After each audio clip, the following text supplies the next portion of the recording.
What's up, Browns fans? Welcome to the Dawgs podcast. Let's kick this thing off.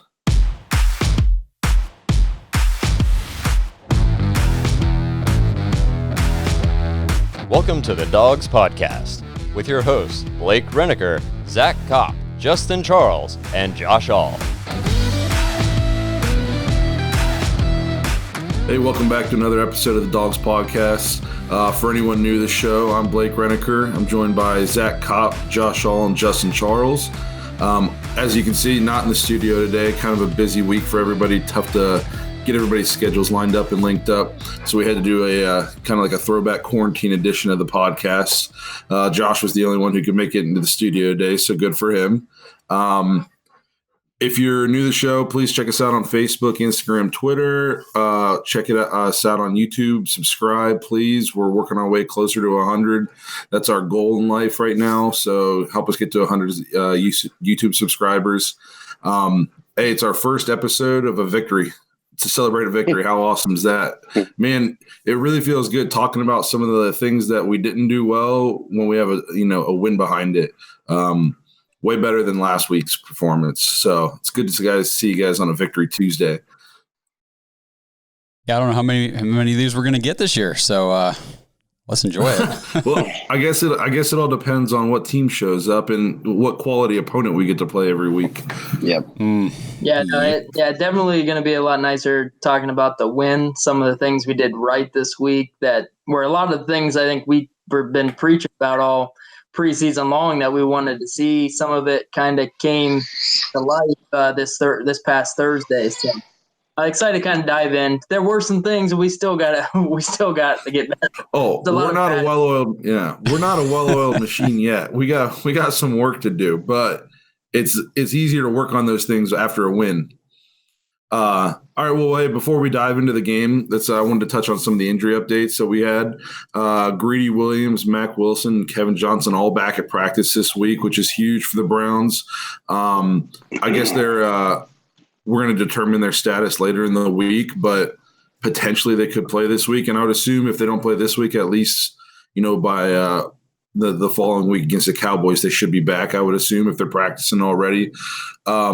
We talked about it before. Adrian Claiborne going to try to play through an abdominal injury, so hopefully that's not too bad for him and he can keep playing because he's been a standout for us so far this season. We actually escaped the game with the Bengals without any major injuries.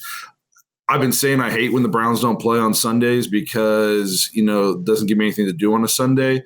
Man, I'm happy the Browns didn't play this Sunday because it's like, does anybody even have any players to play in fantasy left? I've never seen a week like this ever in the NFL when it comes to injuries. It seemed like every 5 minutes another big name was going down. So the Browns should consider themselves extremely lucky this week that we didn't have any big name players go down with any significant injuries. Yeah, and big names. That was the thing.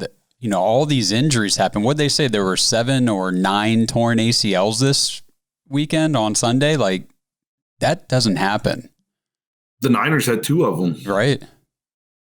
Yeah, 2 of their best defensive players. I guess that there's a lot of talk after the game that the turf was being questioned by the 49ers because Jimmy G also was hurt in that game. So was Raheem Mostert. So they had some other guys go down, not as season-ending injury type like Bosa and the other DN that they had. But, so the turf was in question. But there was nothing the week before. Pittsburgh and the Giants didn't say anything the week before. So there's still some talk about that. And guess what? I think that San Fran gets to play on the same field this week. Yeah, they do. They have to play the Jets this week. They got to go right back there. That's why I think that they're trying to get ahead of it. Well, at least they'll get a victory out of it. Sure, I don't know, man. I feel like they lost. Dude, a lot it's of players the Jets. Come on, win man. over the Jets. I still think, we'll get into our picks later, but spoiler alert, I'm still taking the Niners over the Jets. All right, well, hey, I think no better time than the present to dive into the game. So we kind of split it up this week. We want to talk about what went right for the Browns. Then we'll kind of talk about what went wrong for the Browns. Way more went right this week than last week. So I think the very first thing that needs to be talked about is Baker Mayfield looked like the Baker of old. He had his swag back, looked more athletic.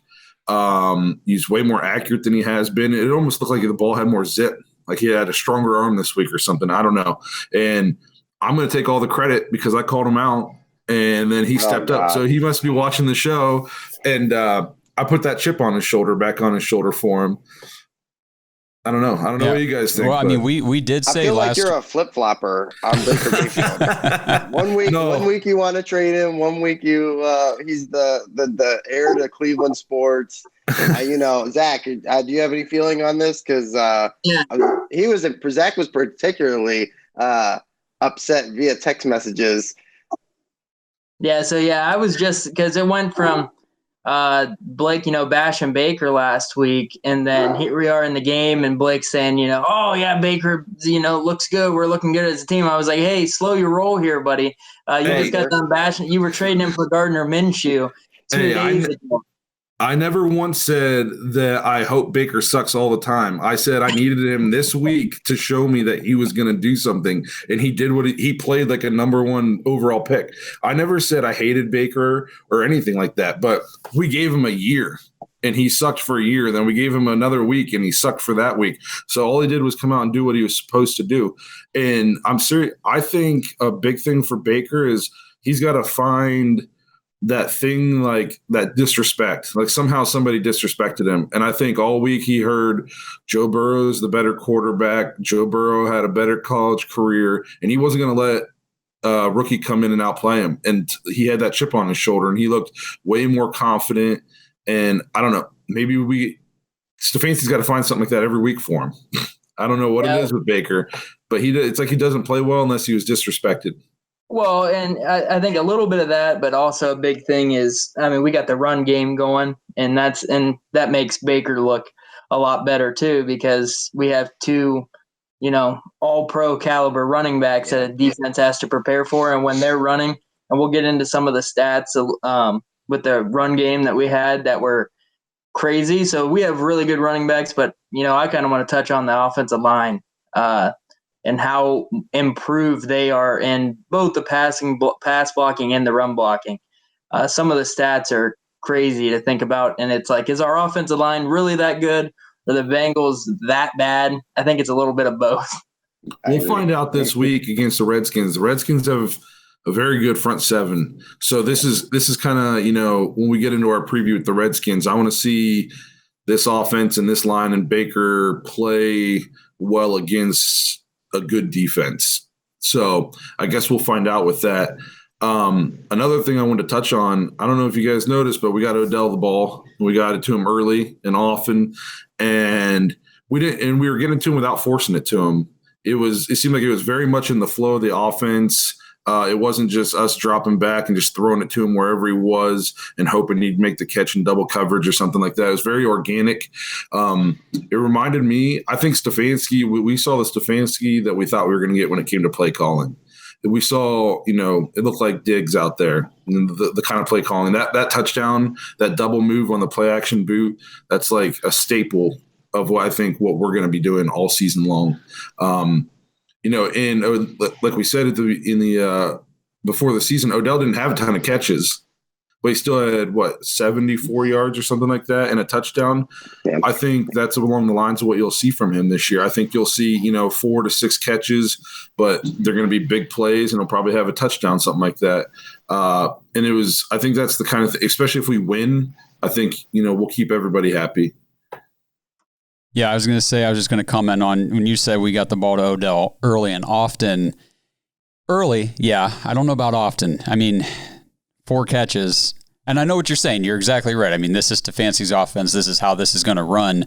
Look for him to have high yardage games on, low volume of passing attempts. But, if he doesn't get those big plays, then he's going out there and putting up 2 for, 19 or whatever. So. Well, I'm going to say this too. The game dictated. Baker only threw the ball 23 times. So for Odell to have 4 of the catches, he had 20% of the catches that were available for the game. Right. Yeah. Mm-hmm. And I think, so I actually didn't get to watch the second half until yesterday morning because I had to go to work that night. And I thought, man, Odell disappeared in the second half. What happened? Did our offense go to crap in the second half? No, the game just, first of all, we'll get into how bad the defense is. We didn't have the ball that much in the second half. And then when we did, our run game was so dominant. I mean, Baker hardly even attempted passes in the second half. So the box score was, I was just kind of keeping up with the box score, a little deceiving for the second half. We were just as dominant in the second half as we were in the first half. So one thing I noted down here, I was taking notes on my phone while watching the game so I could put this together, and I put, damn, we have some good running backs.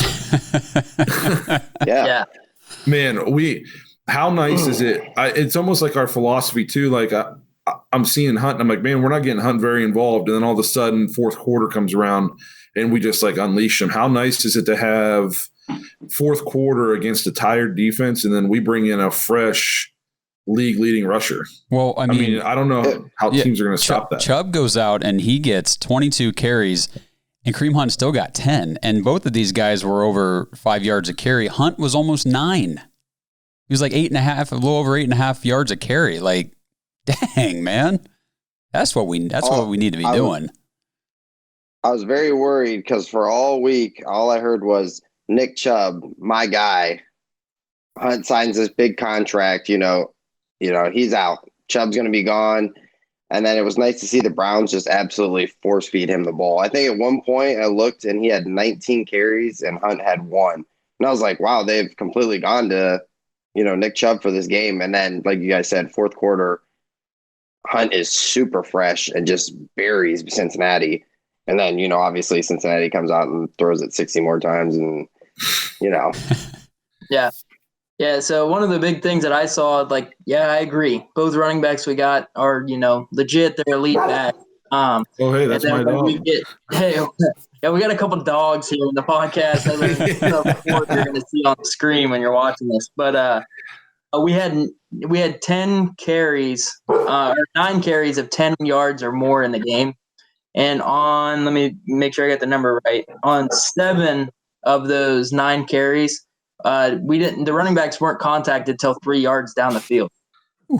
That's just a tribute to the line. Okay. And I'd say both the running backs we have are backs that, like contact, can break a tackle. So you're not getting touched till 3 yards upfield and you break one tackle and you're looking at a 6-yard gain, on a carry. And I think that just goes to tribute to what we've been preaching about, that you have to have the offensive line. That was one of the biggest holes that we had to fix. And we're not 100% healthy on the line either. No, Conklin didn't play, right? Jack Conklin. I want to give a shout out to Chris Hubbard because beginning of the game, I was like, man, Conklin's not playing great. Hubbard's out there. We've seen this game before. And then I didn't notice him at all, except for I just noticed that we ran for 200 some yards as a team. So good game by Chris Hubbard. So I kind of think Stefanski has I think we saw a blueprint a little bit in this game. We touched on it. I think you're going to see a lot of Nick Chubb first half, even 3 quarters. I think he's going to get 80% of the carries. And then that's when we're going to bring in a Hunt. So I think you're going to see a lot of that, like Justin said, 19 carries to 1. And then all of a sudden you're going to see in 5-minute span, Kareem Hunt has 10 carries. And also Kareem Hunt in the pass game so far this season's been, he only had 2 targets this game, but he caught both of them, one of them for a touchdown. I think he had 8 targets last week or something for 4-6 catches. Yep. It's so nice to see a head coach and a play caller actually be able to utilize the weapons. Kareem Hunt, does he not? He looks like a ferocious monster. Like I always forget kind of how big he actually is. Like that dude is thick. He's got those thick thighs. He's a power running back who can move. I love it. He looks so good. Blake, good. So it's crazy because, like you were saying, he really came in super fresh, and we had talked about how good Chubb was, even to go with what Zach said about, contact down the field and everything like that. So Nick Chubb averaged 5.6 a carry. You're like, man, 5.6, that's insane. They bring Hunt in for this game, and he ends up with 8.6 yards a carry. I mean, he's basically your you're set up perfectly for first downs on second. Even if he's running it first down, you're getting 8.5. It's insane. We've never had that kind of production. I mean, I can't think. Maybe Jamal Lewis way back in the day. I mean, I think we saw in this game how important it is for the Browns to not get behind early, because then we can run the offense we want to run. I think last week in Baltimore, you saw we weren't going to stop a nosebleed, and it had Stefanski doing things I think were a little out of character, going a fake punt, like inside our own 30. We were in shotgun, throwing the ball, 40 times. I think that's way out of character for what we want to do, and probably way out of character for what we practiced all week. And it just, as soon as the game started, it was like open the floodgates and we couldn't stop anything. I think, honestly, as bad as our defense is, I know you typically defer the second half, but do the Browns start taking the ball first if they win the toss, just so they can maybe come out and establish the way they want to call the game and try to get a lead? Because it's almost like, depending on who we're playing, if you give them the ball first, your offense is coming on the field probably down at least 3-0. Well, that's the thing. Yeah. Do you want the other team to score right at the beginning of the game or right at the beginning of the third quarter? Because it's going to happen one or the other. Our defense is absolutely terrible. Oh, my gosh. I mean, come on, guys. It's the Bengals. And Joe Burrow, it's his second game ever. No preseason, no offseason, nothing. Second game as a pro, and he just tore us apart. I mean, he looked. I will say this. So he played a terrible, terrible defense, and I was not sold on Joe Burrow at all. He made a couple of throws in that game where I went, oh, I get it. Yeah. There was one, I can't remember even who. I want to say it was the T. Higgins, but it was a sideline throw. He literally dumped it right over the top of one, a cornerback. It wasn't Denzel. Denzel locked down AJ Green basically the whole game, but he dropped it in between two guys, and I literally went, oh, guys, I think Joe Burrow is going to be a problem for many years, and Lamar Jackson is going to be a problem for many years. So it's like, gosh, darn it, man! But Joe Burrow looks good. If they build a line around that guy, and their defense isn't very good either. I mean, but they have pieces in place. They have Mixon. Obviously, Tyler Boyd has a huge game. I mean, there's guys on that team that. They have pieces in place. Now, it's going to take a while. It might end up being like the Browns, where it takes everybody's whole life. We've been waiting our whole life for a decent team, and hell, I'm not even sure we have one of those yet. Burrow. I'll say a couple things about Burrow. One, we didn't get many sacks. I don't know how many sacks we had for the game. We didn't have many, but he took some hits. He pressured a lot and stayed in the game. He's not one. So, he's a strong kid to be able to sit there and just know that your offensive line isn't great and you're just going to get hit almost every time you step back and try to throw the ball to give yourself that extra second for someone to get open. Talking about our defense, though, with A.J. Green, everybody's saying, A.J. Green's lost a step. A.J. Green's, not any good. I think it's time to start talking about Denzel Ward as like one of the best cornerbacks in the NFL. They could not get A.J. Green the ball. And most of the time was because Denzel Ward was on it. Absolutely. Yep. I had it pulled up here because I started AJ Green in fantasy because he was playing the Browns and our defense is, just gives up points like crazy. He had 3 catches on 13 targets. Denzel Ward was on him like white on rice. Yeah. So for they lined up 16 routes. Ward on AJ Green for 16 routes. He got targeted on 7 of those, only had 2 catches for I think it was 12 yards. And then on the night, so when Burrow threw at Ward, he broke up 4 passes on the night. Burrow completed 3 of the 9. So threw 9 times, Ward broke up 4 of them and only completed 3. So he broke up more passes than he allowed to be completed. Yeah, a lot of talk last year was that Denzel Ward had a down year, and that's only because he didn't make like the big splash plays because nobody throw at him. If you look statistically, Denzel Ward was better in a lot of categories than he was his rookie year when he was a Pro Bowler.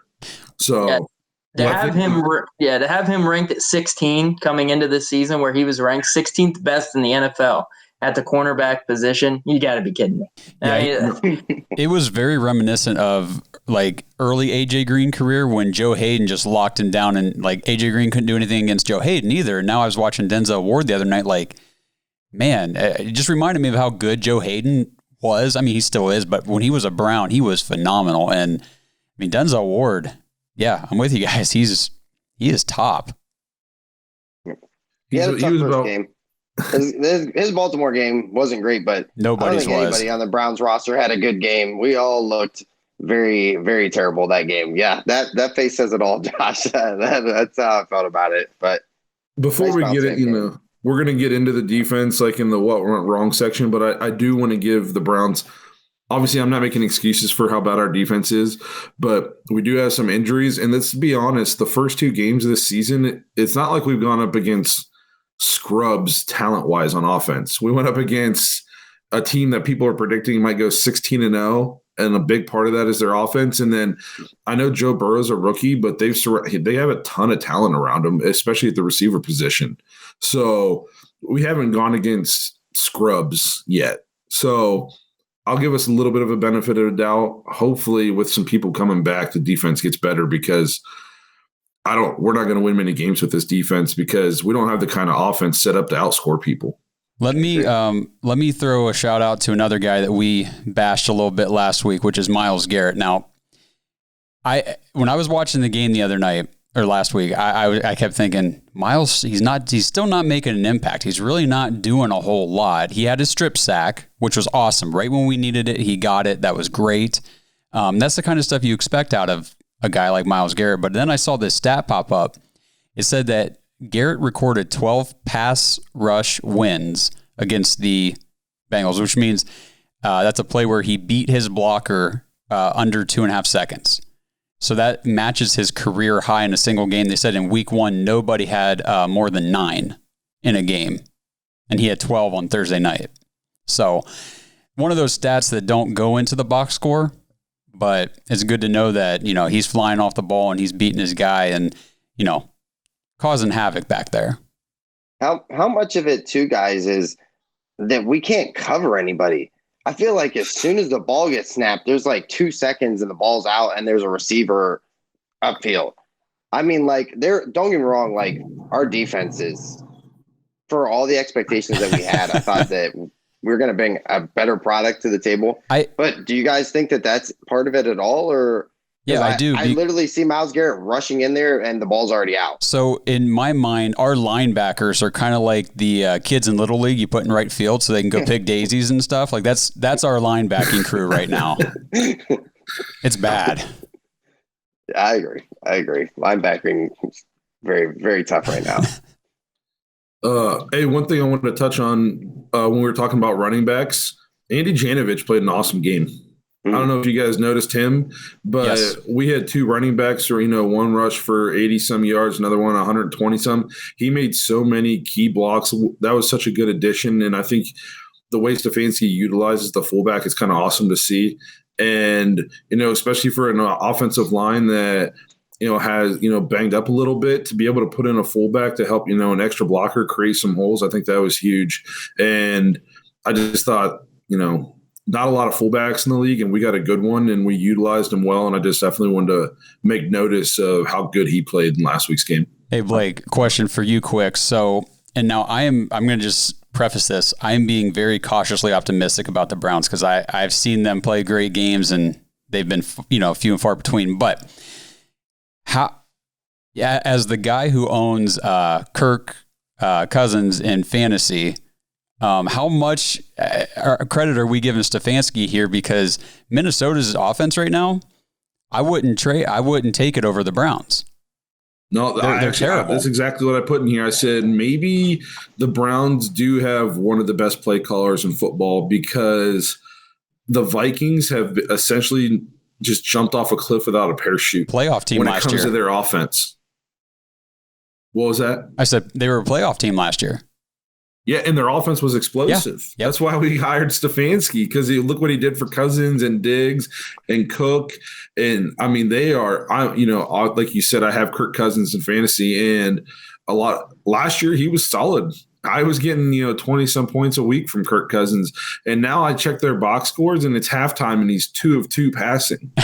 So they either don't have the ball or who's calling plays for them. I don't understand I don't know what's going on, but so maybe Stefanski really is the real deal because we looked pretty good this week on offense. Maybe we'll give him a little pass week 1.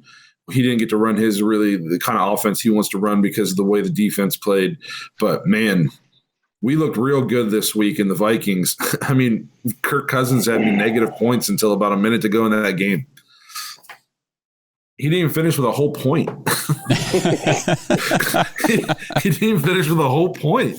And I still won, but it's crazy. I got 0.77 points from my quarterback and 0 from my flex and still won. Who were you playing that week? Goodness sakes. Some bum.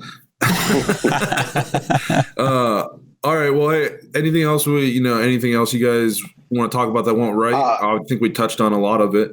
I want to talk about on defense, Porter Gustin. Ooh. Yeah. I extremely, extremely impressed. Like for a guy that as soon as they flashed to him, like right at the beginning of the game, I was like, God, I've never even heard of this guy. We are so screwed. We couldn't get off the field. It would be like, literally first down. And he started making a couple plays. His box score is not that great. I think he only ended up with like 3 tackles or something like that. But I just kept seeing the guy making plays.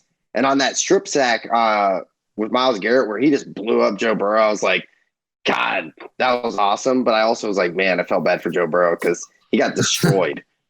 Porter Gustin had a good camp. He was one of the guys. He took Chad Thomas's spot. Yeah. That's why we cut Chad Thomas.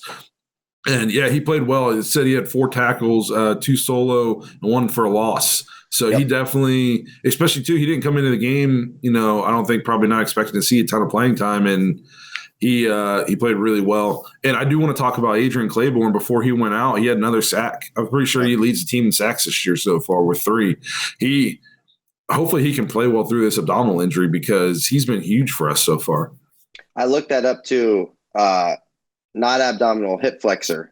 Flexor. But well, hey, I got a bad hip, and I've been working for it. Yeah, I've been working through it for a long time. Yeah.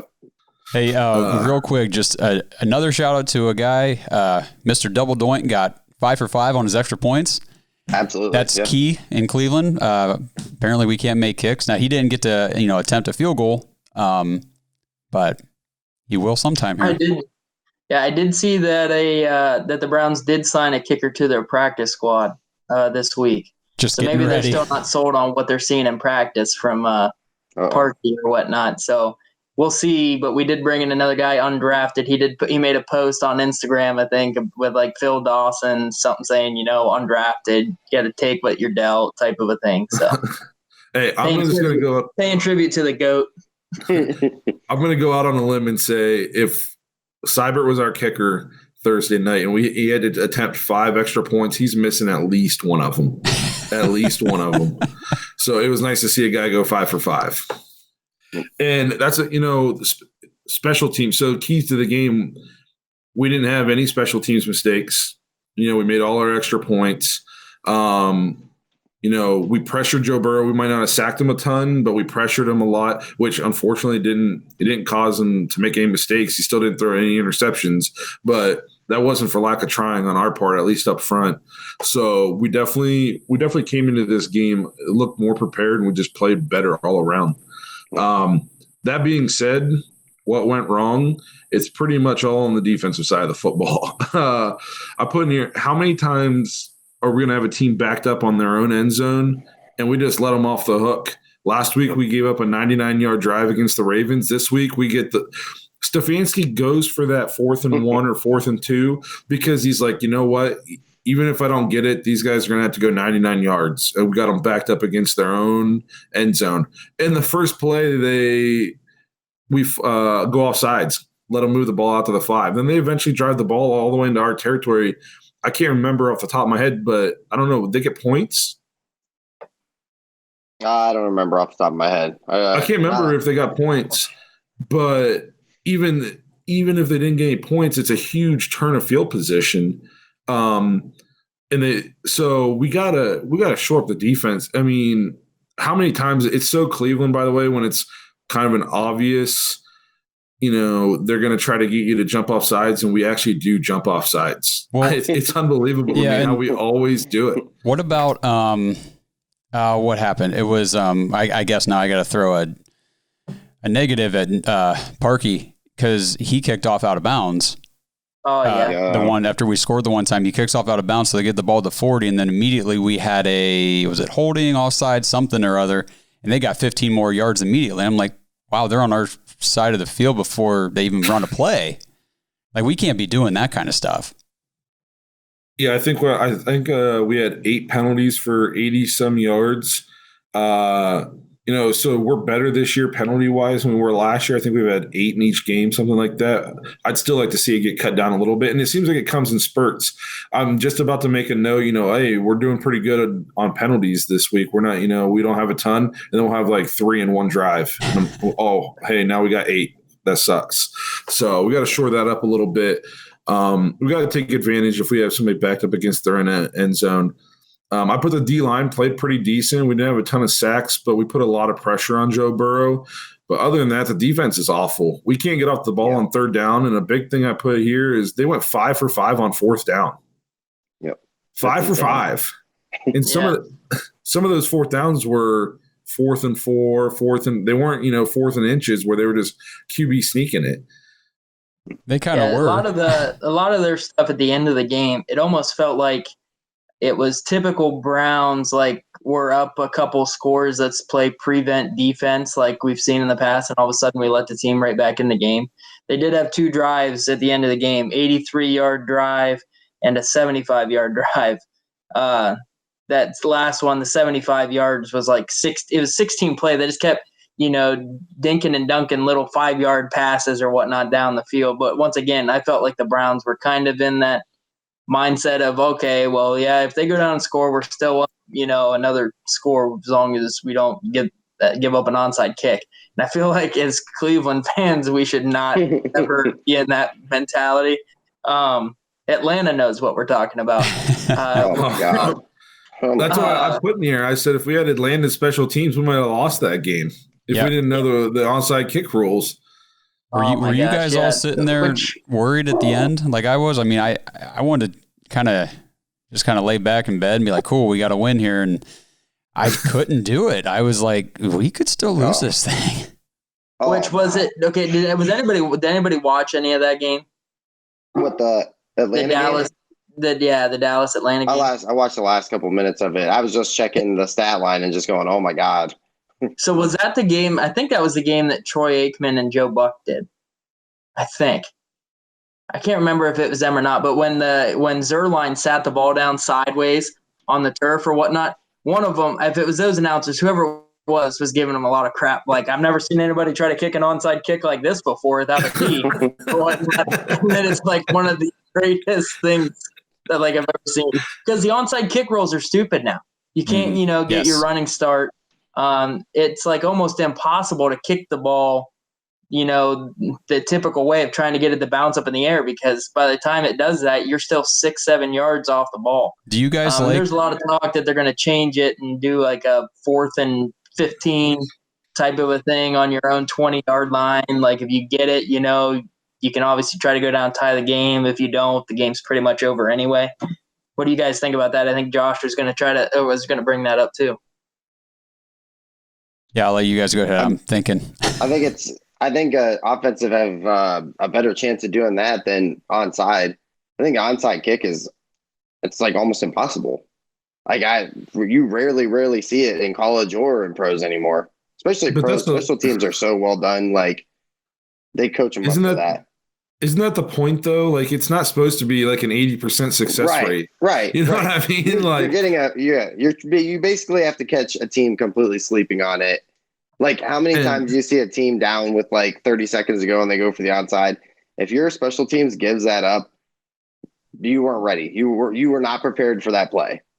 Yeah, you weren't coached up. I agree with that, but if you think about it, they moved the extra point back because For a number of reasons, but one thing was it was just too easy, right? I mean, it was just an automatic and blah, blah, blah. So they moved it back, and now you're seeing kickers miss quite a few extra points. It's, it's kind of changed the game. So, I mean, if you take the onside kick with the same mentality and say, well, it's now that they changed those rules to make it even easier for the kicking team to recover, it's like, well, now it's kind of stupid to even try it. Like, it doesn't even work. It's dumb.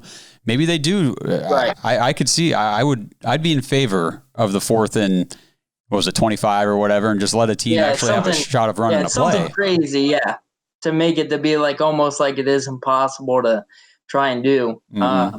I like the idea. I'm kind of for it too, Josh. I'm in the same way of like the onside kick. It just feels like, other than if you're Atlanta and you feel like it's a hot potato, you can't touch it type of a thing. Nobody wants to jump on the ball. The fact that you can't get that running start, because pretty much the onside kick that we've seen in the past is, okay, the ball's kicked and you have like 3 or 4 guys that their job is just to run and blow up everybody sitting there trying to catch the ball. And you can't do that anymore. You got to hope that the guy who's on the hands team, that he just doesn't catch the ball or whatnot. That's your only chance at getting it. Unless you have some funky bouncer, you kick it 100 miles per hour and hope it ricochets off one of the guys on the front line. All right. Well, hey, so I think we touched on all of that. Josh gave a shout out to Myles Garrett. He had the strip sack.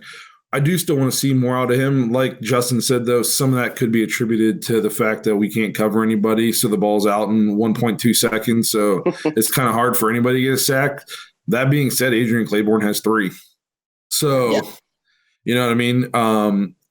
Is Adrian Claiborne our best pass rusher? I'm being like a little bit sarcastic, but in all seriousness, if he doesn't get hurt in that game and go out, does he get, he might have 2 in each game so far.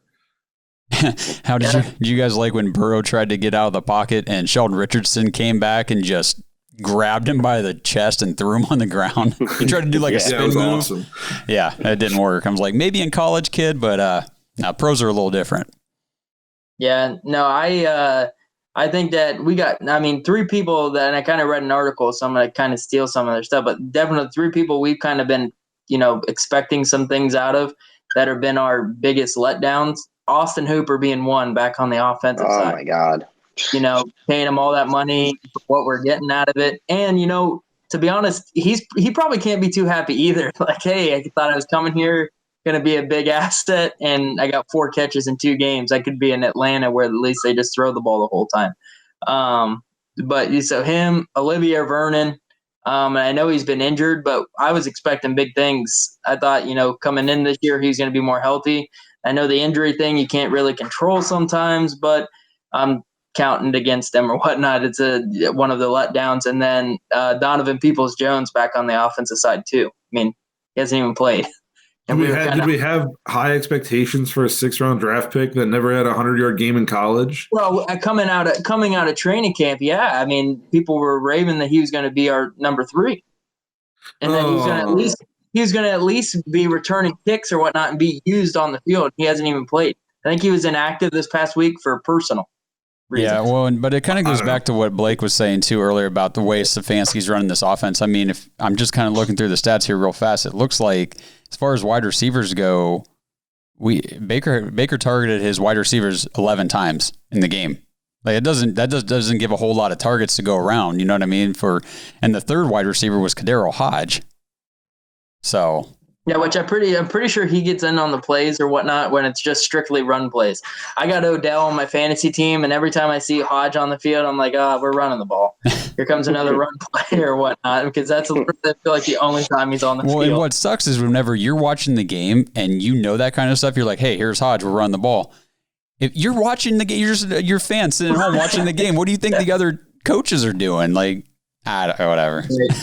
Hey, Cordell Hodge had 2 catches on 2 targets. He did. He's our 3rd leading receiver. So obviously we didn't run the ball on those 2 plays. That's because we run it 98 of the 100 times. Those were the 2 we didn't run the ball. So I actually put in here, where the tight ends, we haven't seen much from Hooper and stuff like that. I will say this with this game, we only ran, I think, 58 plays. And then Chubb had 20-some carries and Kareem Hunt had 10-some carries. We only threw the ball 23 times, and 8 different people had a catch. Baker was spreading the ball around a lot, which makes us tougher to defend. It also makes any one player tough, to have a crazy stat line. And so I think part of the problem is that the defense sucks so bad that in the second half we probably only ran like 20 plays in the second half. And we just didn't hardly have the ball. And when we did, we gashed them. I mean, the one drive, it was like 6 runs, touchdown. And then we gave the ball back to them for 10 minutes. Yeah. So, not every game's going to go like this. I think as the defense gets better, hopefully then I think game 1 we ran like 80-some plays. So we got to find that middle ground. 58's not a lot of plays to run. Considering we scored 35 points in 58 plays, that's actually pretty impressive. I do have one concern on offense, and it goes back to our goal line offense.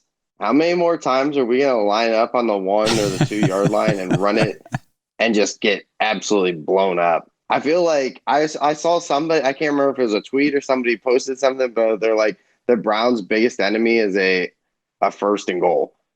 And I was like, as soon as I saw it was first and goal, I just went, oh, God. Well, we're definitely going to run it, but Chubb's having a good game, so we should be fine.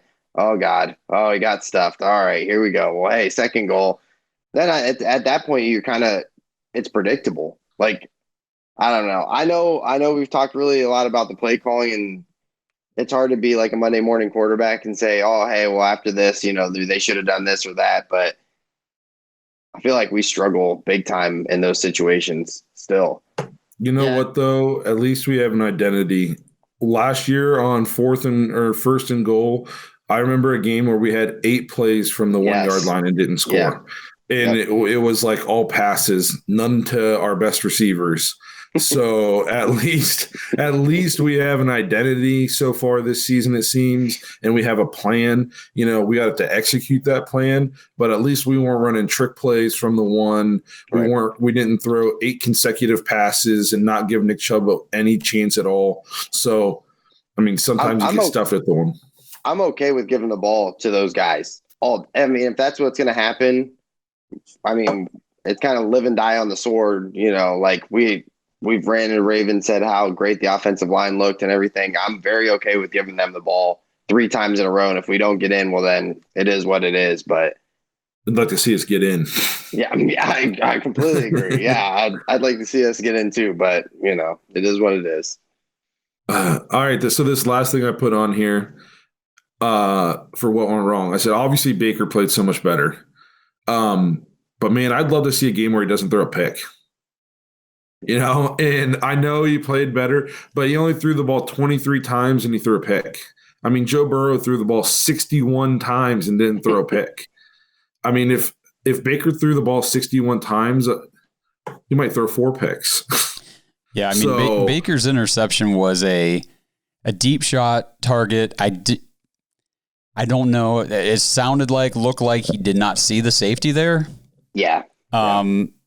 And I know it was a broken play. He was kind of moving around. I think he saw the guy, thought, I got a guy, I'm going to throw it. And the safety underneath, he didn't account for it, Right. Yeah. So, one of the biggest things that I kind of talked to Blake on Friday about this is I like to listen to the press conferences we give throughout the week. And then Baker's press conference, a lot of it was, he's got to get the ball to where the read tells him to go, wherever the system is saying where the open guy is going to go, type of a thing. And on that play, and the announcers even noted it on that play. The safety who went back wasn't his responsibility to go back on that play. He was in coverage on somebody else and just bailed and saw the deep route and went back and ended up going right in front of the ball. So Baker, I don't think Baker really saw him there.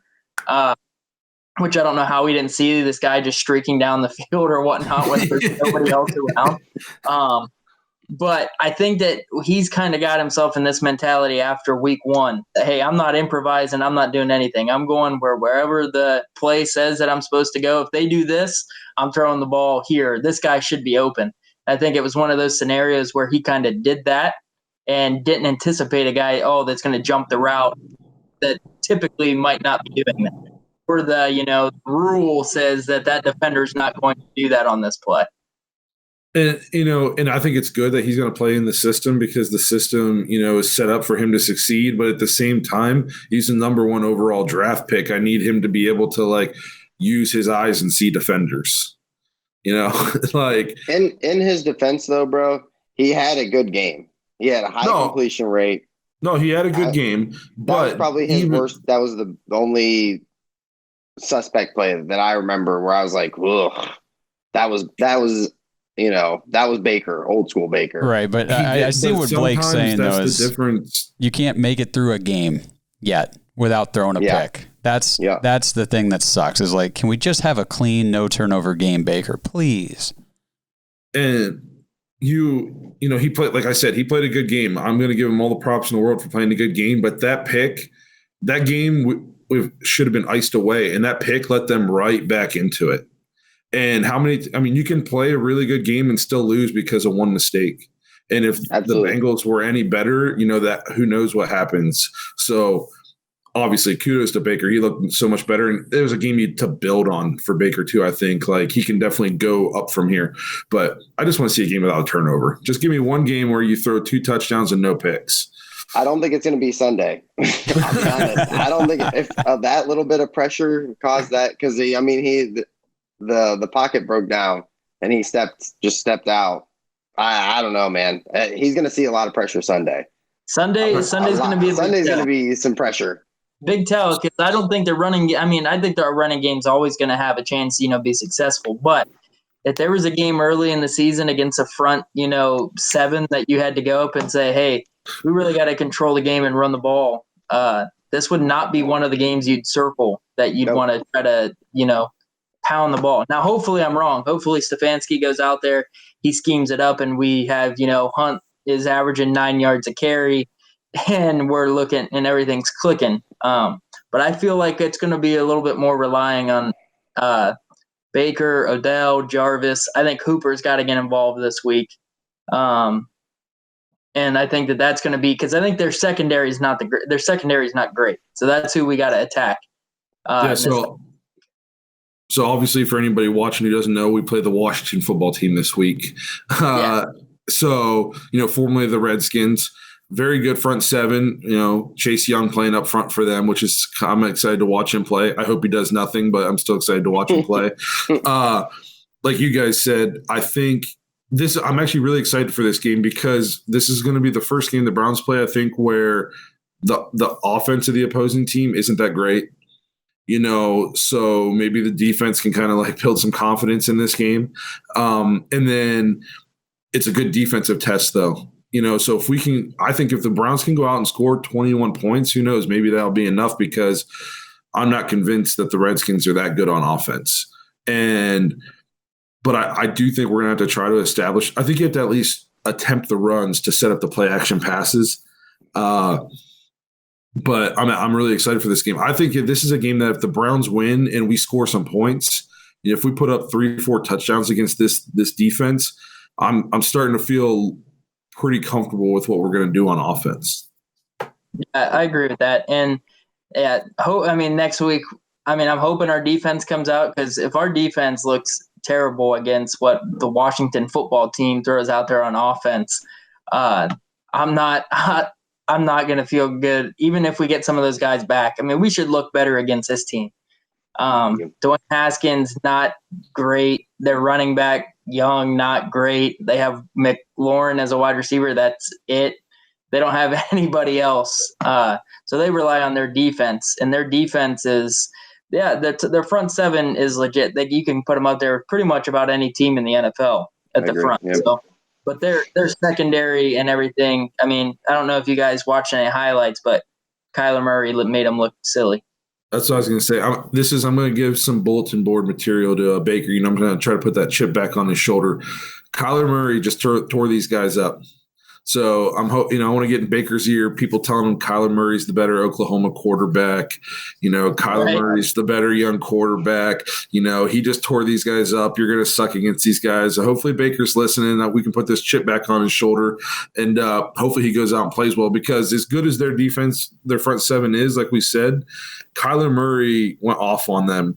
He 26 of 38, 286 yards. Then he rushed 8 times for 67 yards. He made him look silly. And I don't think Baker's going to rush 6 times for 80 yards, but I think Baker needs to go out and play well in this game, or people are going to keep chirping that he's not that good. And I kind of hope he comes in with that chip on his shoulder.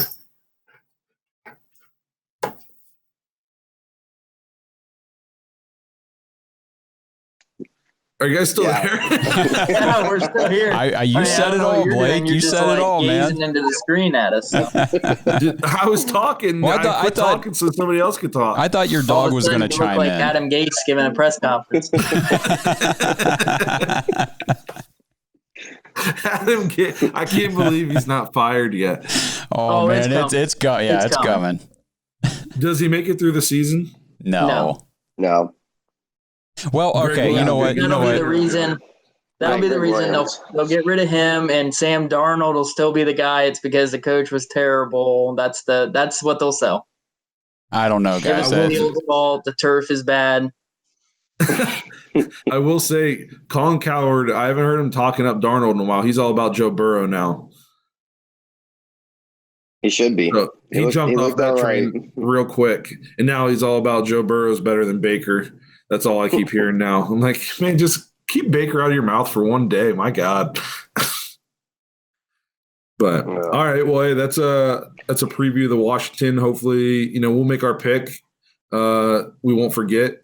And then, Zach, do you have numbers pulled up for how we did last week and how we are overall for our game picks? I see that. Zach must have just opened his computer because he just illuminated.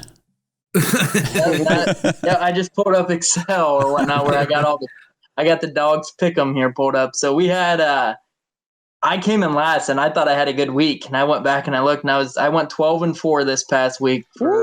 That's last. 12-4 and I was last. We had Blake and Justin both came in at 14-2. Oh. That leaves Josh with another winning week. He won with a 15-1 record. Oh my God! Wait! Are you kidding me? 15-1. So the only game that Josh picked wrong is he relied on the Washington football team. Oh, you shouldn't have done that. So that puts Josh overall in the lead, right? Because he won last week too.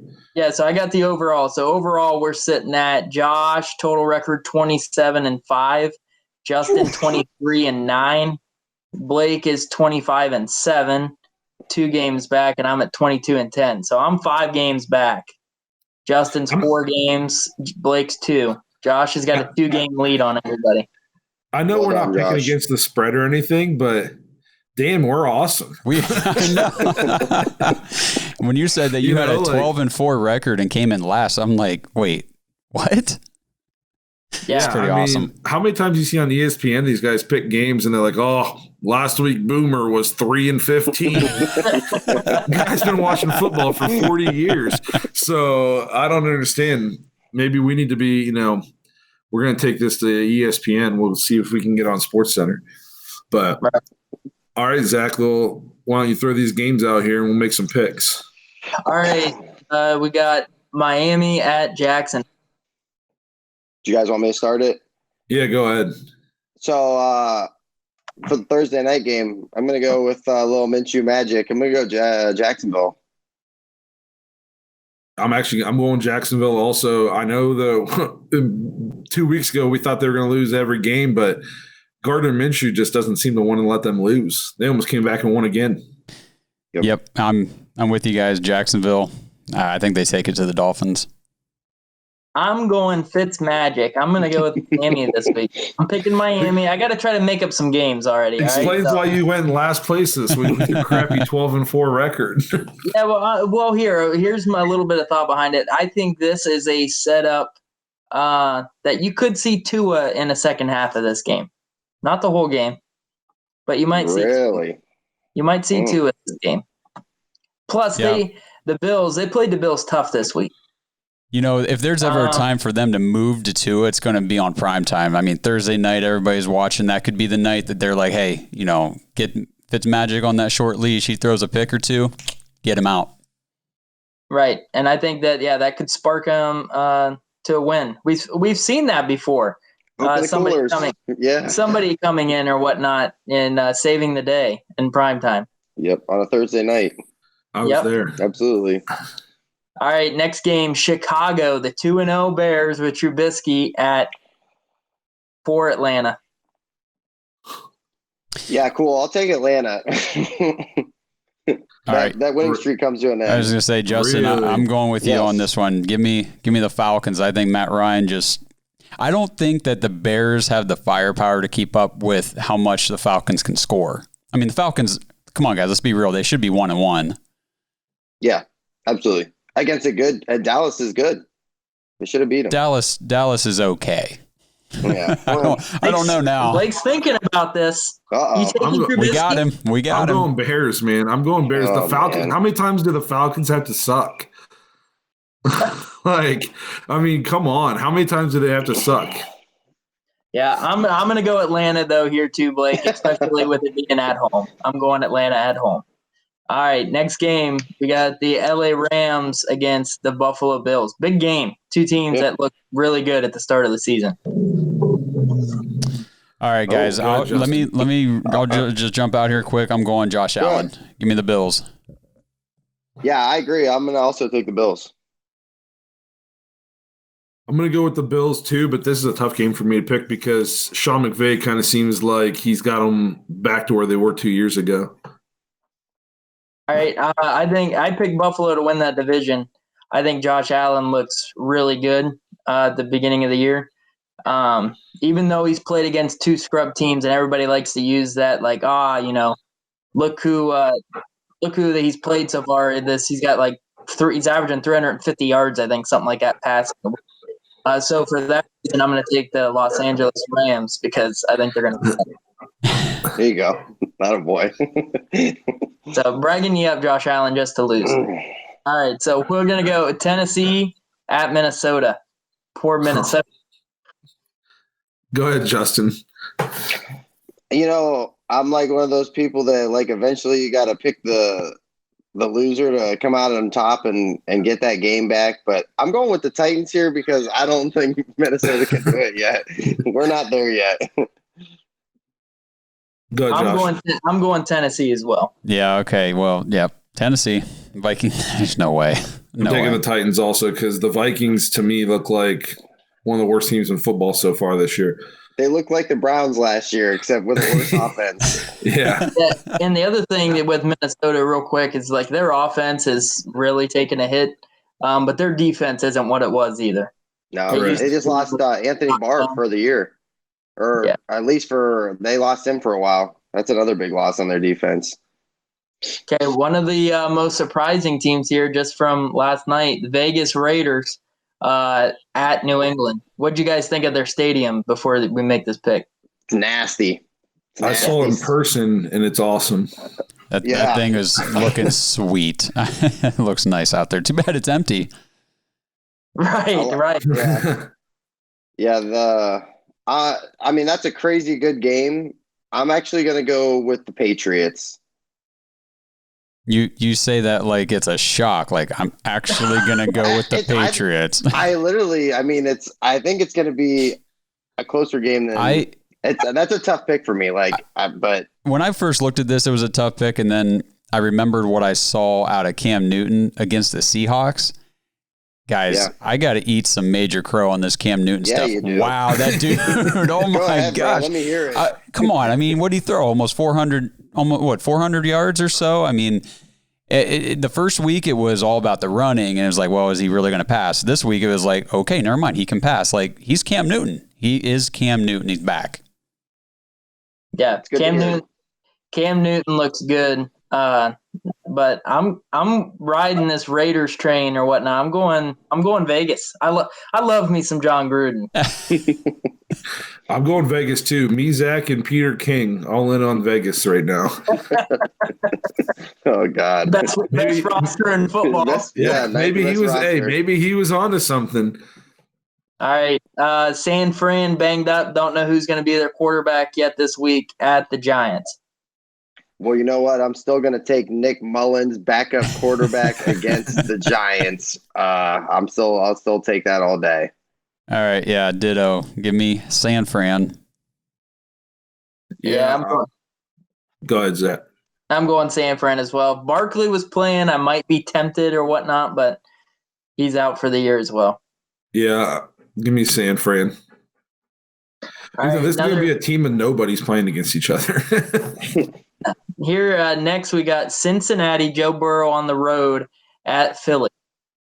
Philly, another team disappointing so far. Yep. I'm going to go with the Eagles based on what I saw last week from Miles Sanders. We just watched the Browns gash him up. Obviously, he's not the same thing as Nick Chubb, but I'll take those odds. All right, guys, give me the Bengals. Burrow's getting his first win, and like I said last week, Philly sucks. They keep sucking. I'm going Cincinnati as well. I'm going to go Cincinnati as well. I don't think that Philly's done anything to help their quarterback out by giving him any wide receivers, so I'm going Cincinnati. I'm going to go with the Bengals also. The Eagles look awful. All right, Bengals. So here now we got I feel bad for this team. Okay, we got Houston Texans at Pittsburgh. I feel bad for Houston. You know what? Houston. Could you imagine their schedule or whatnot when they were like it came out and they're like, okay, we play KC, okay, then we play Baltimore. Okay, who's next? We got to have an easy one after that. Oh, we get Pittsburgh at Pittsburgh, and I know there's no fans, but I mean, still, what a 3 games to start out your season. And I'll take the Steelers. I'll buy in on that. I'll take Pittsburgh all day. Well, I was going to say there's another guy just like Cam Newton. Big Ben is back. I mean, The Steelers are rolling, baby. I hate them, but they are not going to lose to the Texans. Go ahead, Zach. I'm taking Pittsburgh as well, especially at home. Big Ben's back. James Conner looked better this week. I'm taking the Steelers also. The Bill O'Brien's kind of a crap coach. It's kind of a crap GM, dude. This guy kind of sucks. Hey, just saying, I don't think his leash is that long there. I know that they hired him in as their GM too, or whatever it is that he's kind of higher up now, but they were a playoff team last year, and and he couldn't get along with DeAndre Hopkins. Well, Hopkins looks pretty happy where he's at. Yeah. Yeah. Okay, New York Jets, Sam Darnold at Indy against Phillip Rivers. Oh, give me the Colts. Give me the Colts. Give me the Colts all day. I mean, as much as I am telling you guys that the Eagles suck, the Jets suck. Give me the Colts. Blake, I'm taking Indy as well. So what do you got? I got Indy. I can't pick the Jets to do anything. You can't pick them. They got a great running game with Frank Gore, 97-year-old Frank Gore. So Carolina without Christian McCaffrey for a few weeks at the Chargers, who have their coach came out and said that if Tyrod Taylor is healthy, he's still our guy, even though how good Justin Herbert looked. I think that's something you got to say that as a coach, though. I mean, especially when you're dealing with a rookie quarterback and you've got a, whatever 7-8 year vet that Tyrod is. I mean, I don't think Tyrod's back this week. I think Herbert is going to play this week. That would be my prediction. And I would definitely take the Chargers. Absolutely. I also will take Chargers. I'm going to go with the Chargers as well. I'm taking the Chargers as well because they look pretty in those uniforms. All right, so we got Tampa Bay at Denver. No Cortland Sutton, no Drew Lock. Yeah, no Von Miller. Lindsay, I think he's still banged up. So yep. I'm going Tom Brady and Tampa Bay. Yeah. You're not buying into Jeff Driscoll? Didn't look terrible, though, against a really good Steelers defense. Giving him a little bit of credit. So as high as we are on the Steelers, how about, the Broncos gave them a game with a ton of injuries on offense. Yep. And I'm not completely sold yet that Tampa Bay has it all figured out, but I'm picking them in this game without Drew Lock. Well, let's just say that Tom Brady is sort of trying to mimic that Jameis Winston season. He's got his 3 touchdowns and his 3 picks. So I don't know what he's trying to do here. But with that being said, I will take Tampa Bay. I'm also going to go Tampa Bay. Also Tampa Bay. All right. Detroit at Arizona. Detroit looked great to start the game this week, and then that's what they do. So, and then going against Kyler Murray, I'm taking the better Oklahoma quarterback, Kyler Murray. You hear that, Baker? He's gonna watch the show. Don't worry, I'm gonna send him. He's gonna put it up on Twitter this week. So Zach will post it on. Yeah, Zach will post it on Twitter like 3 weeks from now. I'm taking the Cardinals also. I'm gonna go Cardinals. All right, well, here's where I'll jump out. I'm going to take the Lions in an upset here. All right. Okay. Big game here. I think this would be my game of the week. I don't know if it's America's game of the week, but Dallas at Seattle. All right, guys. So Blake wanted to trade away the entire Browns roster for Russell Wilson. I would do it, and all the draft picks. That guy looks so incredible. I mean, the way he can like step up in the pocket and kind of create his own pocket and like shift and move and throw. And I'm like, dude, this guy's amazing. Yeah, so you're taking Seattle. I'm also going Seattle. I'm pretty sure Russell Wilson is like in almost 80% completion percentage this year. He's thrown 1 pick and it bounced off the hands of his receiver. And how crazy is it? In his career, Russell Wilson has never gotten a first place MVP vote ever. Not one single vote for MVP. Did you hear Collinsworth try to say that he would have been the first one to vote for Russell Wilson, but he was late or something to the vote and didn't get to vote that year or something? He's like, I would have voted for him that year. I'm like, dude, shut up. Monday morning quarterback stuff. I'm also going to take Seattle. Russell Wilson looks excellent. I thought I had a great thing with him last year in fantasy, and man, good for whoever has him this year. He is doing it. So I think Russell Wilson underrated. I think he throws the best deep ball right now in football. I mean, he puts it on the money, 40, 50, 55 yards downfield. But I think this is going to be a high-scoring game, and I think Dallas is going to come out on top. That's why you're in last place, Zach. Hey, I might be in last place this week, but all of a sudden I could overtake you guys next week. All right. So we got Green Bay, who looks really good. Well, at least Aaron Jones looks really good. At New Orleans, who Drew Brees looks really bad. I'm going to go with the Packers because I think Michael Thomas is a bigger loss for the Saints than they want to admit because he makes Drew Brees look really good. Yeah, I mean. So I watched. Yeah, go ahead, Josh. I was just going to say, Zach, you said Aaron Jones looks really good. Did you mean Aaron Jones or did you mean Aaron Rodgers? Or you just mean Aaron in general? Yeah, it's Aaron in general, really, when it comes to Green Bay this year. Yeah, so I'm taking the Pack on this one too. Drew Brees did not look good last night or in Week 1, and I'm kind of concerned that he might have fallen off the QB ledge there. Watching the game last night, he can't throw it like more than 10 yards down the field. Kind of makes me a little nervous because Peyton Manning-esque. Got him in the league. Yeah, so I'm taking Green Bay. As much as I want to pick the Saints in the Dome. Yeah, Alvin Kamara looks good. Yeah. But Drew Brees, I don't know if you guys noticed, but he's like visibly like shaking his arm almost after every throw. That's one thing. I mean, if you go back or pay attention to it this week, like after he makes a throw, it's like, the pitcher has got a sore arm and he's like thinking he can get through this last inning or whatnot. And he's just like trying to shake it off, get some blood flowing there. He's not the same guy, and they have a lot of weapons there. Taysom Hill, get ready. What about Jameis? To be honest, I forget about Jameis being there because I think that they want Taysom Hill to be their franchise guy. Taysom Hill's like in his 30s, though. Jameis Winston, I mean, with Michael Thomas on that team or whatnot, they could be dangerous. Yeah. All right, now this one right here. Now this, I'm looking forward to this one. Like I'm really looking forward to Cleveland's game.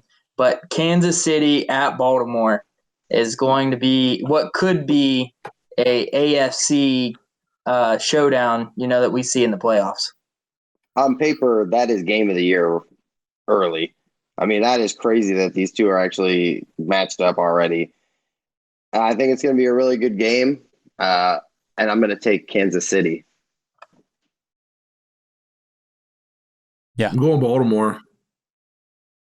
I am going to take the better quarterback in Kansas City and Mahomes. I'm going to take what I see as the better quarterback so far this year, and I'm going to take Baltimore. I think I don't think Mahomes can be the better quarterback by the end of the year, but I mean, the Chargers defense is good, but they just almost got beat by Joe Burrow, and Patrick Mahomes didn't wake up till the fourth quarter. Now, when he woke up, it was finally, he was able to come back and get the win in OT. But Baltimore, I think that their defense is way better than what was anticipated. I think they'll give Kansas City problems. Here's my thing is even week 1 against the Texans, the Chiefs got to a slow start. They were down early in that game, and then they had to come back to win, and then they had to come back to beat a Chargers team that started Justin Herbert, not Joe Burrow. And they just, to me, the Chiefs haven't looked like the Chiefs so far, and Baltimore has looked extremely impressive. So I'm going to roll with them. Yep, I'm going Baltimore as well, so we're split there. So, yeah, it'll be interesting. That game right there, like I said, is excited I am for the Cleveland-Washington football game. I got that one circled on Monday night. Absolutely. All right, which circles us back. Yep, circles us back up to who's taking the Washington football team to beat us on Sunday. Not me. I know I'm taking Cleveland, and I'm taking Cleveland to win this game 35-17. I'll throw a score out this week. I'm going to say 28-24 Cleveland. Wow, keeping it close. I just think the defense can't stop a nosebleed, so I'm going to take the Cleveland Browns with a 24-17 victory. That's hilarious. That is literally the score I was going to throw out. So I'm going to say, you know what? I'll just make it a little funny. We missed that field goal and we go 21-17. Browns. That a boy. 21-17. Got it. And Parky's cut. All right, so that's all our picks, right? Yep, that's everything. We got them all in. See who's the leader after 3 weeks. Awesome. Can't wait. All right, so let's wrap this thing up. Thanks for checking out another episode. It felt way better to be talking about a win this week. Hopefully we can keep that trend going next week after the game against the Washington football team. Remember to check us out on Twitter, Instagram, and Facebook. Subscribe on YouTube. Stop by next week when we break down our game against Washington and do a preview of the Cowboys. Have a good week, everybody.